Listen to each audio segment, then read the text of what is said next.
Всем привет! Несмотря на популярность вампирской тематики, в современной культуре интересных игр про кровососов не так уж и много. Чаще всего вампиры выступают лишь в качестве врагов нашего героя. Поиграть за вампира нам дают крайне редко. Но всегда существуют приятные исключения из правил, и в данном ролике речь пойдет о тех играх, в которых мы примеряем на себя роль ночного хищника и любителя свежей порции человеческой крови. Итак, топ-10 игр, в которых мы играем за вампира.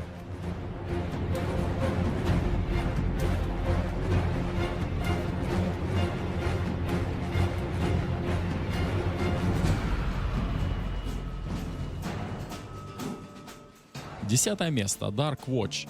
Игра Dark Watch — это фантастический экшен с видом от первого лица, вышедший в 2005 году. Проект выпускался для консоли PlayStation 2. В Dark Watch нам предлагают попробовать себя в роли Кросса, являющегося человеком, зарабатывающим не чем-нибудь, а ограблением поездов. Но бандитское ремесло сыграло с ним злую шутку. Однажды он наткнулся на последний поезд в своей жизни. Случилось нечто непредсказуемое.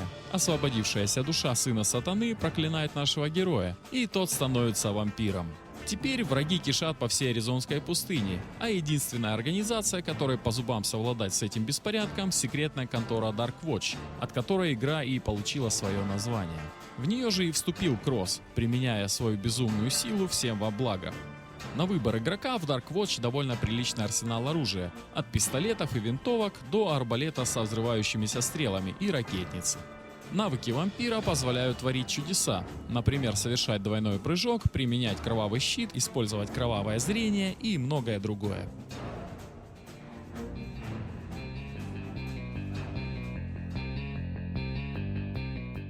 Девятое место. A Vampire Story. В игре повествуется о приключении парижской оперной певицы Моны де Лафит. Игра отличается обилием юмора и разнообразием откликов главных героев на различные действия с окружающими предметами. Мона с самого детства любила петь, и когда выросла, отправилась в Париж в надежде стать оперной звездой. Там она познакомилась с бароном Шрауди фон Кифером, который тут же влюбился в Мону. Когда она отвергла его ухаживание, он загипнотизировал ее и увел к себе в замок. Там он выпил кровь Моны и дал вкусить своей. Так Мона стала вампиром. Но Мона продолжала его ненавидеть и отрицала свою новую сущность. Она называет гроб постелью, а кровь солоноватым вином. Сам Шрауди из кожи вон лезет, безуспешно пытаясь добиться любви Моны. Однажды он пошел на охоту и был убит охотником на вампиров. Мона, увидев его смерть, обрадовалась, но она не заметила, как Шрауди вернулся в замок Варк уже в виде призрака. Ну и так далее по сюжету. Проходя игру, вы столкнетесь со множеством разнообразных загадок, с которыми не так-то просто исправиться. Так что, если зайдете в тупик, система подсказок обязательно вам поможет. Продвигаясь по сюжету, вам станут ясны истинные мотивы новоиспеченной вампирши. Но только в конце вы узнаете настоящую причину переезда в Париж.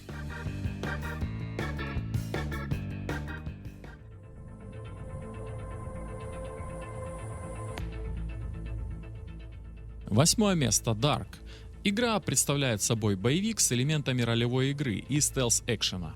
Главный герой по имени Эрик Бэйн, страдающий амнезией, сражается со своими вампирами-коллегами и пытается вспомнить свое прошлое.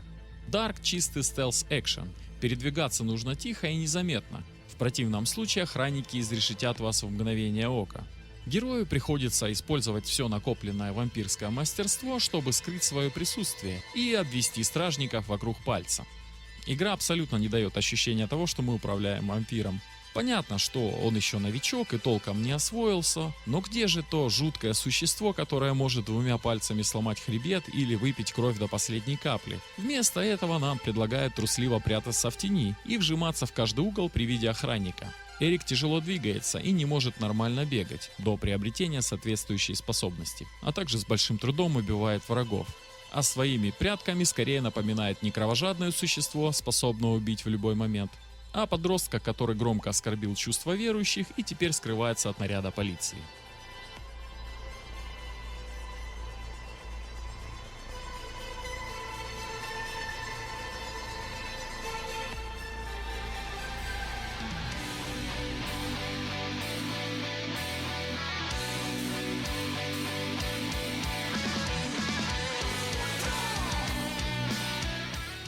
Седьмое место. Skyrim Dawnguard.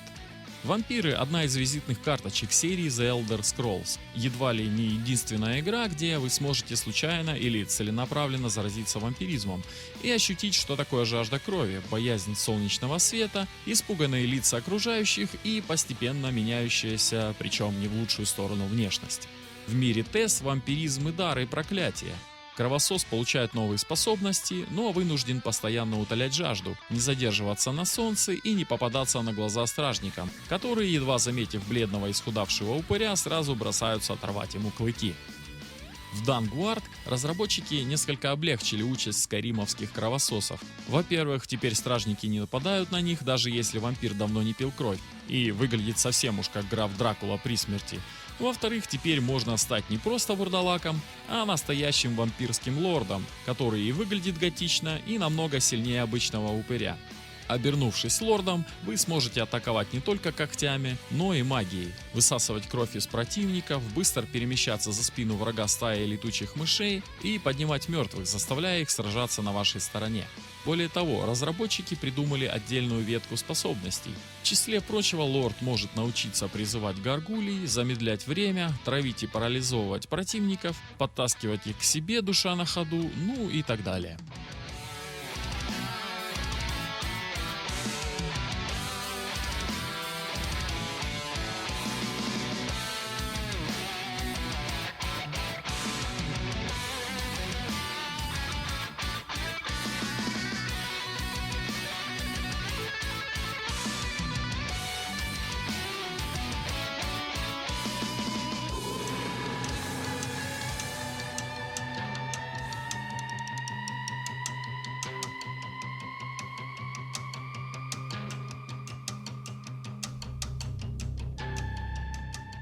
Шестое место. Infamous Festival of Blood. Дополнение, не требующее оригинальной игры, которая вышла в 2011 году. И если в первых двух частях были мутанты, научные эксперименты и война банд, то тут речь идет о вампирах. Вампиры, использовав кровь главного героя, воскресили кровавую Мэри, свою повелительницу. Недолго думая, Мэри делает главного героя себе подобным и тут же убегает. Теперь Коул должен излечиться от этой напасти до наступления рассвета, иначе быть ему рабом обольстительной вампирши. Основное геймплейное нововведение фестиваля – вампирские способности Коула. Вампирское зрение позволяет главному герою видеть то, что видят его собратья по крови, а именно людей, замаскированных под них вампиров и просто вампиров. Также Коул может превратиться в стаю летучих мышей. Камера переносится на вид от первого лица, и наш подопечный на крейсерской скорости летит в указанном направлении. Остались и электрические способности Коула, однако их стало в разы меньше, а также изменился способ их получения. Кровавый фестиваль выделяется своей мрачной атмосферой, которая будет вас преследовать на всем протяжении игры.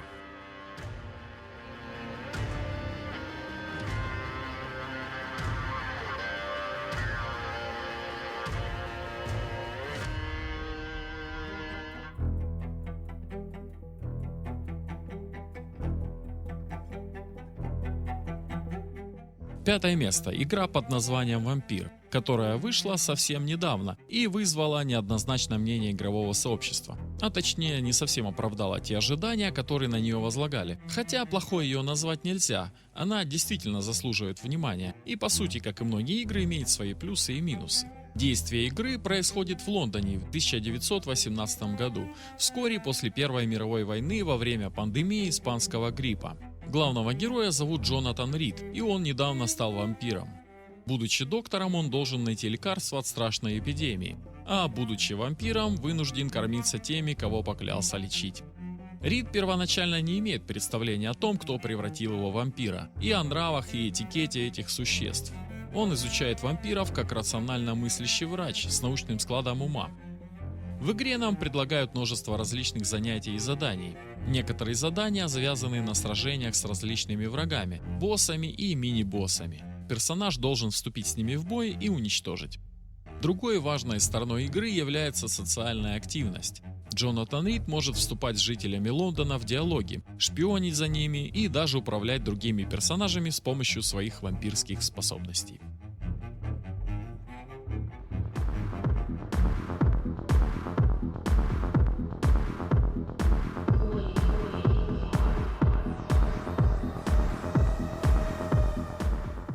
4 место. Blood Rain. Игра представлена в 2 частях, каждая из которых по-своему интересна. В Blood Rain мы играем за рыжеволосую Рейн, которая наполовину человек, наполовину вампир. В околовампирских кругах таких полукровок называют дампирами. Рейн обладает способностями, которые ей достались по вампирской линии. Это позволяет ей прыгать на шею любому рядовому противнику и, сладко причмокивая, высасывать из него кровь. Естественно, после такой процедуры враги падают замертво, и ничто не мешает нашей дампирше прыгнуть на шею к следующему противнику. Подобная тактика не превращает игру в легкую прогулку, ведь враги часто перемещаются по уровню настоящими толпами. Однако возможность устраивать подпитку за счет вражеских солдат заметно облегчает путь нашей главной героине. В качестве основного оружия Рейн выступают 2 острых лезвия, закрепленных на запястьях. Также по ходу игры героиня подбирает различное оружие, но ввиду ограниченного боезапаса поработать клинками придется в любом случае. Одна из немногих слабостей Рейн – простая вода, которая обычных вампиров убивает мгновенно, а дампиров жжет как кислота, нанося серьезный урон.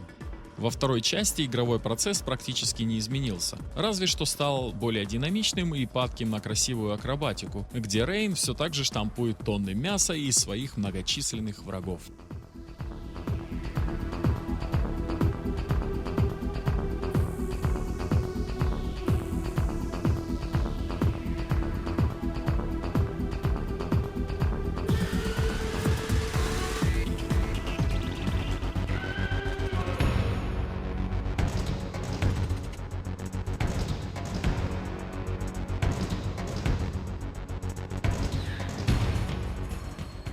Третье место. Legacy of Kain. События игр серии разворачиваются в вымышленном мире под названием Носготт, оформленном в духе темного фэнтези, и охватывают довольно большой промежуток времени, в несколько тысяч лет. Геймплей, как правило, соединяет в себе исследование мира, бои с различными противниками и решение разнообразных головоломок, часто с использованием сверхъестественных способностей игровых персонажей. Большинство игр серии так или иначе посвящено судьбе антигероя-вампира по имени Каин, пытающегося действовать наперекор собственной судьбе и вернуть в мир нарушенный порядок. Игра Legacy of Kain Soul River вводит второго антигероя Разиэля, некогда тоже вампира, вернувшегося с того света в виде мстительного призрака. 5 игр основной серии объединены сложным сквозным сюжетом о приключениях Каина и Разиэля. Этот сюжет поднимает такие темы, как судьба, нравственность, искупление грехов и странствия героя, и был создан под влиянием большого числа литературных и религиозных источников. Игры серии получили очень высокие отзывы критиков, особо отметивших озвучивание персонажей, сценарии и визуальный дизайн.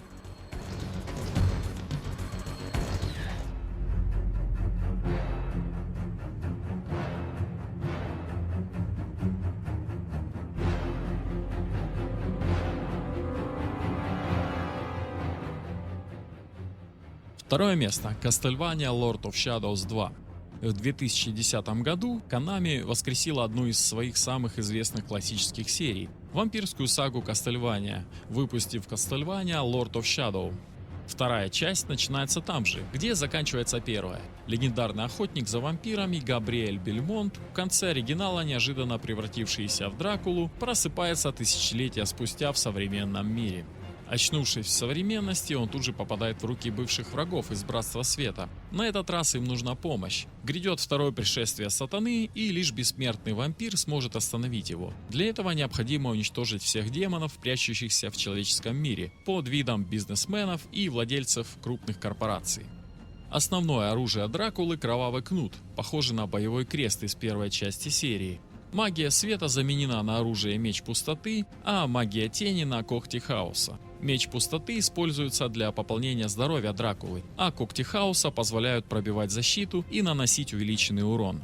В игре есть система стелса. Чтобы злые прислужники сатаны не избили всемогущего бессмертного лорда ужаса, главный герой отвлекает их внимание призывными стаями летучих мышей, либо превращается в крысу. В целом можно сказать, что игра весьма неплохая, с достойным сюжетом, прекрасным стилем и, главное, отличной боевой системой. За всеми спорными элементами скрывается качественный слэшер, отвлечься от которого можно только после того, как оторванная голова последнего босса зальет финальные титры кровью.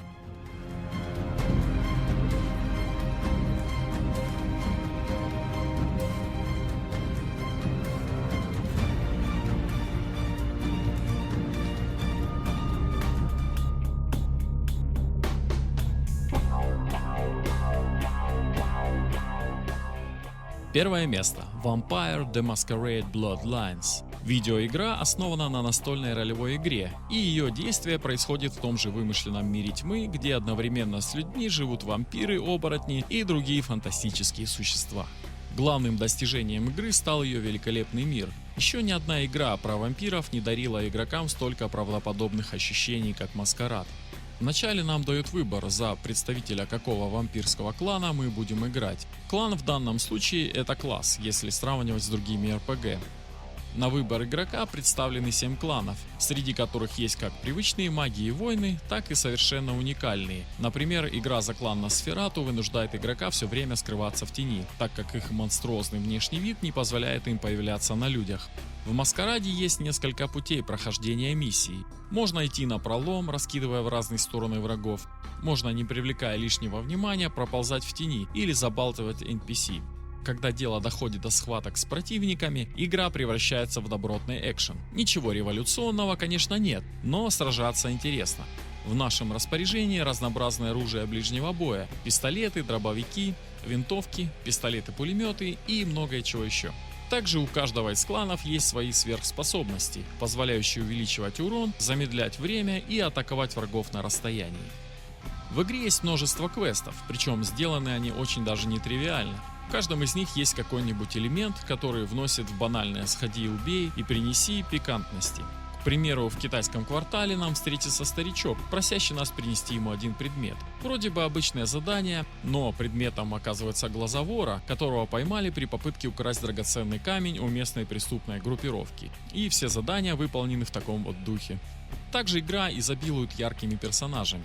Все они запоминаются надолго и позволяют в полной мере окунуться в эту мрачную атмосферу кровавых вампирских историй.